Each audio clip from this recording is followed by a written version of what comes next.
அலாதியான ருசியில ஒரு டக்குன்னு செய்யக்கூடிய ஒரு நொறுக்கு பார்க்கலாங்களா?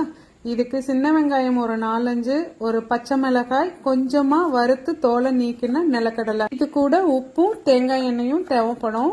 சின்ன வெங்காயத்தையும் பச்சை மிளகாயும் நல்லா பொடியா கட் பண்ணிட்டு அதுல பொடி உப்பு சேர்த்தி நல்லா அழுத்தி பிசைஞ்சுக்கணும்.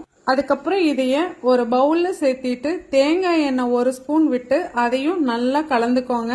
இதெல்லாம் பண்ணினதுக்கு அப்புறமா நம்ம வறுத்து தோலை நீக்கி ரெடியா வச்சிருக்கிற நிலக்கடலையும் சேர்த்திக்கலாங்க. இது எல்லாத்தையும் நல்லா கலந்து விட்டோம் அப்படின்னா எதிரே பார்த்திருக்க மாட்டோம், அப்படி ஒரு ருசியில ஒரு அருமையான நொறுக்கு தீனி ரெடிங்க. வறுத்த நிலக்கடலை ஆரோக்கியமானதுன்னு சொல்ல மாட்டேன், ஆனா அளவோடு தான் எடுத்துக்க போறோம். அதுலயும் பச்சை வெங்காயம், பச்சை மிளகாய், தேங்காய் எண்ணெய் இதெல்லாம் சேர்க்கும் போது கண்டிப்பா ஒரு ஆரோக்கியமான நொறுக்கு தீனியா இருக்கும். கண்டிப்பா ட்ரை பண்ணி பாருங்க, திரும்ப திரும்ப ட்ரை பண்ணுவீங்க. தேங்க்யூ.